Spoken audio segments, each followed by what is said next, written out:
रंगमंच। अगर आसान शब्दों में बोलें तो थिएटर, और थिएटर वह स्थान है जहां नृत्य, नाटक इत्यादि जैसी कलाओं को प्रस्तुत किया जाता है। मगर आजकल की आधुनिक फिल्मों के युग में हम कहीं ना कहीं रंगमंच को भूलते जा रहे हैं। तो आइए आज की वीडियो में मैं आपका परिचय करवाता हूं रंगमंच की कला से। नमस्कार, मेरा नाम सूर्यांश है और आप देख रहे हैं मेरा शो कुर्सी से किरदार तक का सफर। आज के शो में मैं बात करूंगा थिएटर की। जी नहीं, मैं किसी मूवी थिएटर की बात नहीं कर रहा हूं, मैं बात कर रहा हूं रंगमंच की। जी हाँ, वही रंगमंच जिसने मनोरंजन की दुनिया में अभिनय की शुरुआत करवाई। वही रंगमंच जहां से आज की फिल्मों में काम करने वाले तमाम अभिनेता निकल कर आए हैं। मगर आज सवाल ये है कि क्या आज के आधुनिक कैमरों के युग में रंगमंच अपना अस्तित्व खोता जा रहा है? आज की वीडियो में हम इसी पर चर्चा करेंगे। आइए शुरुआत करते हैं रंगमंच के इतिहास से। भारतीय संस्कृति विश्व की सबसे प्राचीन और समृद्ध संस्कृतियों में से एक मानी जाती है, जिसका प्रत्येक पक्ष इसकी खूबसूरती को दर्शाता है। भारतीय रंगमंच भारतीय संस्कृति का ही हिस्सा है, जो एशिया और यूरोप में सबसे प्राचीन रंगमंचों में से एक है। भारत के शास्त्रीय रंगमंच का प्रारंभ स्वरूप संस्कृत रंगमंच था, जो पश्चिम और ग्रीक में रोमन रंगमंचों के विकास के बाद अस्तित्व में आया था। लेकिन आज सिनेमा के आ जाने से रंगमंच का महत्व पहले की तुलना में बहुत कम हो गया है। जिस तरह कलाकार पहले रंगमंच को एक मुकाम देने के लिए मेहनत करते थे, आज के समय में यह एक बड़ी समस्या के रूप में सामने उभर रही है।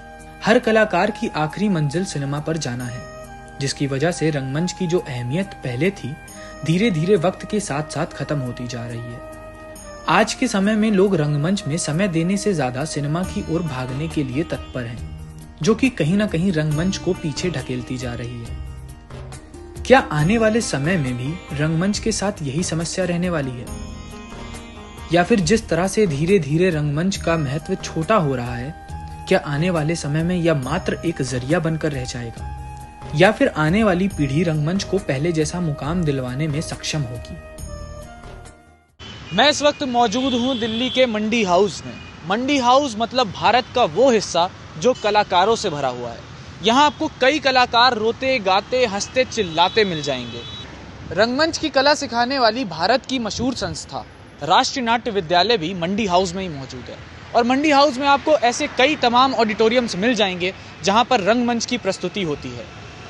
मंडी हाउस में आपको चलते फिरते ऐसे कई थिएटर ग्रुप्स दिख जाएंगे जो अपने आने वाले नाटकों की रिहर्सल्स कर रहे होंगे। मगर मंडी हाउस में सबसे चर्चित जगह इस कला नगरी का वो पार्क है जो इसके बिल्कुल मध्य में मौजूद है। जी हाँ, ये पार्क जहाँ पर मैं अभी मौजूद हूँ, इस पार्क को लोग मंडी हाउस सर्कल के नाम से भी जानते हैं।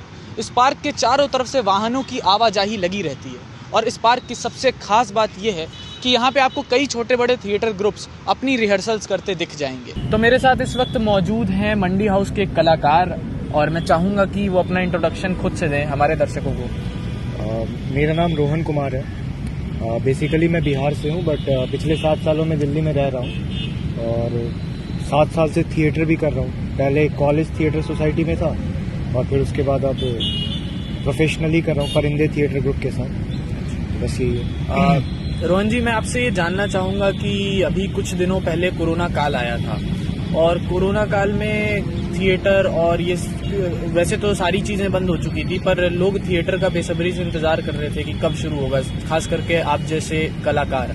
तो आपने उस काल में क्या किया? क्या आपने कुछ नया सीखा? क्योंकि घर से निकलना हो नहीं पाता था, ना आप कुछ सीख पाते थे, तो आपने अपने से क्या सीखा एक कलाकार के नाते?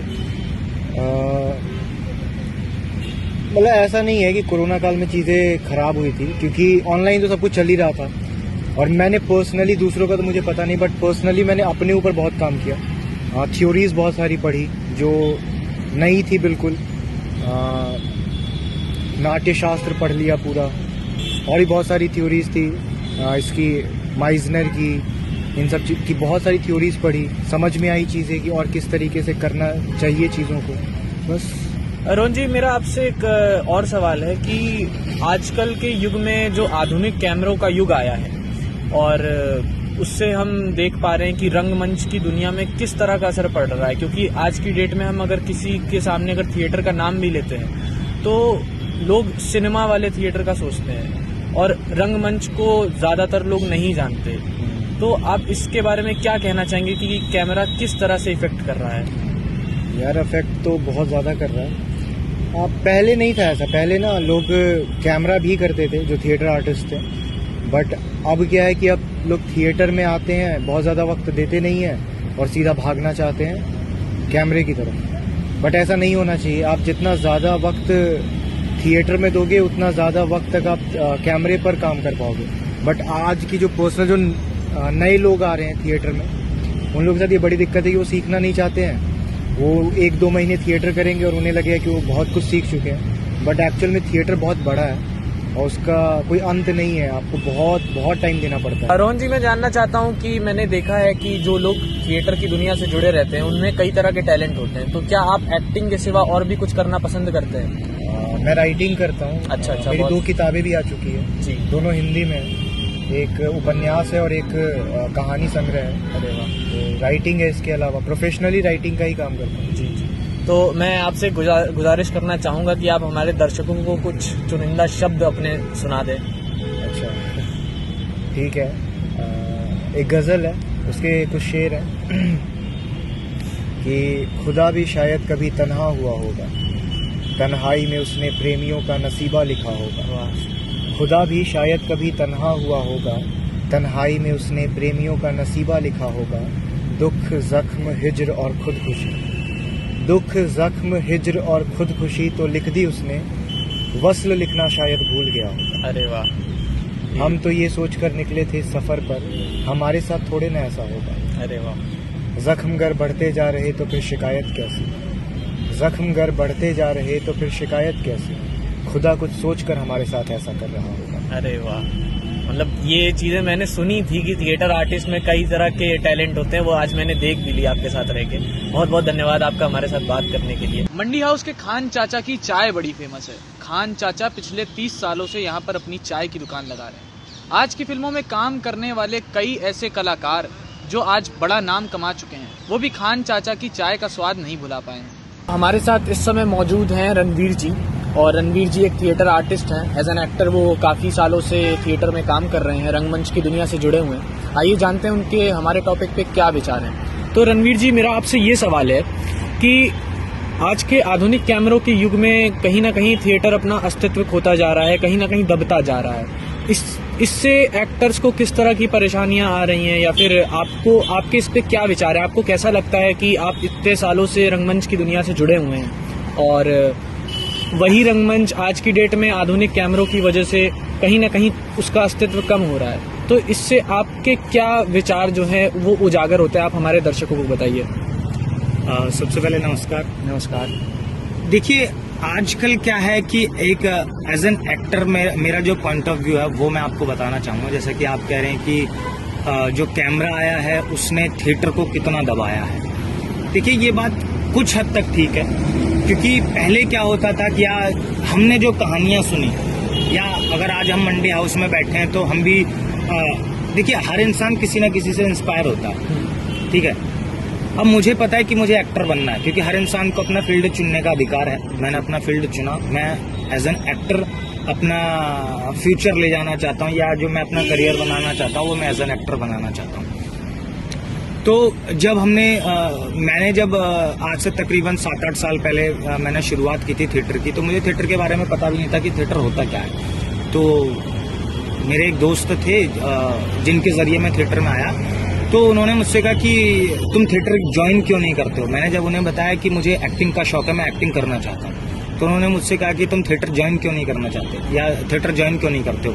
तो थिएटर शब्द सुनते ही मेरे दिमाग में सबसे पहले क्या आया, जो हम सिनेमा देखते हैं, वो जो सिनेमा की स्टेज होती है, मैं उसे थिएटर समझता था। हालांकि होती वो भी है, लेकिन मेरे दिमाग में सबसे पहले वही आया कि उस थिएटर को मैं कैसे सीखूंगा, क्योंकि मुझे वो चीज क्लियर ही नहीं थी कि वो एक्चुअली में किस थिएटर की बात कर रहे हैं। फिर जब मैं उनके साथ आया और फिर मैंने जब चीज़ों को देखा, समझा, मैं मंडी हाउस आया, घूमा, फिर मुझे एनएसडी के बारे में पता चला कि एनएसडी है यहाँ, ये नेशनल स्कूल ऑफ ड्रामा, यहाँ से आप एक्टिंग कोर्स कर सकते हैं, 3 साल का डिप्लोमा मिलता है आपको। यहाँ से एक प्रोसेस चलता है जो कि आप एज एन अपना करियर बना सकते हैं एज एन एक्टर। तो लेकिन अब उसके लिए भी क्या है कि कुछ प्रोसेस है। हर आदमी एनएसडी ज्वाइन नहीं कर सकता। सबसे पहले उसके लिए फर्स्ट ऑफ ऑल आपको ग्रेजुएशन कंप्लीट करनी होगी, फिर उसके बाद में आपके पास कुछ सर्टिफिकेट्स वगैरह होने चाहिए जिससे कि जो आपको एडमिशन दिलाने में हेल्प करते हैं। तो ये पॉसिबल नहीं है कि हर आदमी ज्वाइन कर सकता है, क्योंकि उसमें 26 सीट्स होती हैं। 26 में से कुछ एक्टर्स की होती हैं, कुछ डायरेक्टर्स की होती हैं, कुछ सेट डिजाइन की होती हैं, कुछ लाइटिंग की होती हैं। तो ऐसा होता है। तो ये चीजें हैं।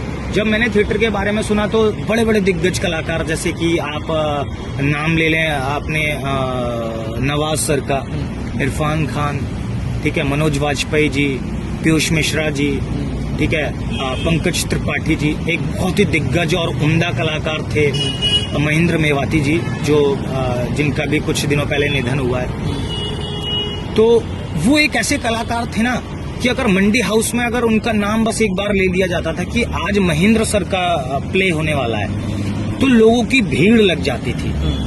उनका नाटक था औरंगजेब। उस नाटक के नाम से ही लोगों की भीड़ लग जाती थी। यहीं पे पास में एक ऑडिटोरियम है, श्री राम सेंटर।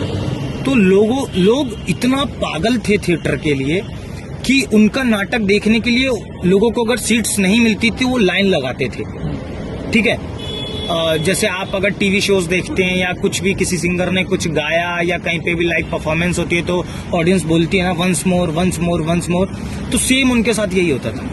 अगर उन्होंने एक प्ले खत्म कर दिया तो ऑडियंस जो बाहर खड़ी होती थी वो यही बोलती थी once more once more once more, क्योंकि वो एक ऐसे कलाकार थे जो थिएटर से निकले, जिन्होंने ऑडियंस को इस तरीके से कनेक्ट किया, इतनी सच्चाई के साथ अपना अभिनय दिखाया, या वो जिस भी कैरेक्टर को पकड़ने की कोशिश करते थे उसमें एकदम घुस जाते थे। तो ऑडियंस को वो रियलिस्टिक या वो कनेक्टिविटी, वो प्रेम उस कैरेक्टर के साथ वो जो निकलता है ना, वो थिएटर से ही आपको समझ आ पाएगा। कि वो कहते हैं ना कि आप किसी भी चीज की शुरुआत करते तो ए से शुरुआत करते हैं, कभी भी आप बी से या सी से या डी से या सीधे आप जेड पे नहीं पहुंच सकते। तो मेरा तो यही मानना है कि आपको सबसे पहले थिएटर करना चाहिए। और अगर आप बात करें कि जो कैमरा आया है उसने थिएटर को कितना प्रभावित किया है, तो देखिए कई हद तक किया है। वो इसलिए क्योंकि जब आप एक स्टेज प्ले देखते हैं तो उसमें ना तो कोई कट होता है, ना कोई रीटेक होता है।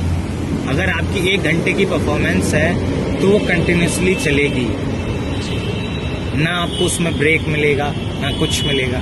और वहीं अगर आप उसके अपोजिट जाते हैं कैमरा पे, अगर आपका कोई सीन अच्छा नहीं जा रहा है तो रीटेक हो जाता है। ठीक है, अगर कुछ एडिटिंग का कुछ उसमें इशू आता है, अगर सीन अच्छा नहीं लग रहा है तो ये है कि ये करके उसमें एडिटिंग लगा दिया गया।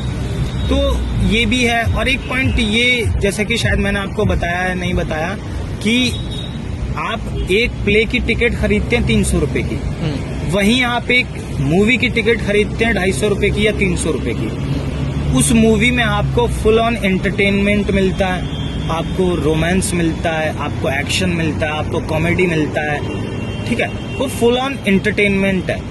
लेकिन जो थिएटर है वो समाज की सच्चाई दिखाता है। आजकल क्या है कि आजकल ना लोगों को सच्चाई देखना पसंद नहीं है, उसको चाहिए एंटरटेनमेंट। तो एक ये भी पॉइंट हो सकता है कि लोग अपने एंटरटेनमेंट के लिए सिनेमा की तरफ ज्यादा आकर्षित होते हैं। और दूसरा जो सबसे बड़ा पॉइंट है वो है फंडिंग। अगर मैं आज as an actor, as an theatre artist अगर मैं काम करता हूं तो मुझे तकरीबन एक नाटक के लिए कम से कम, अगर मुझे अच्छा नाटक करना है तो मेरे को 1 महीने की रिहर्सल करनी पड़ेगी। और अगर मैं किसी के साथ नाटक करता हूं, अगर वो मुझे उसके लिए पे करता है तो ज्यादा से ज्यादा 5000 रुपए पे करेगा। क्या आपको लगता है कि अगर मैं 15 किलोमीटर से चल के आ रहा हूं तो अगर मैं मेट्रो से भी आता हूं तो मेरा डेली का खर्चा 50 रुपए होगा? तो दर्शकों, आपने देखा, हमने कई कलाकारों से बात करी, उनके विचार जाने हमारे इस मुद्दे को लेकर, और हमें ये जानने को मिला कि कहीं ना कहीं थिएटर को इफेक्ट होता है आधुनिक कैमरों के आ जाने की वजह से। वो चाहे फंडिंग से हो, चाहे लोग ध्यान नहीं देते आजकल के, वो फिल्मों पे ज़्यादा ध्यान देते हैं। तो मेरी आपसे यही गुजारिश है, आप जिस तरह से फिल्में देखते हैं उस तरह से थिएटर भी देखने आएँ। हमारे देश के आने वाले कई कलाकारों को बढ़ावा भी मिलेगा। और अब सूरज ढल चुका है और रात हो चुकी है, तो मैं आपसे विदा लेना चाहूँगा। मिलेंगे अगली वीडियो में एक नई टॉपिक के साथ। तब तक के लिए जय हिंद, जय भारत।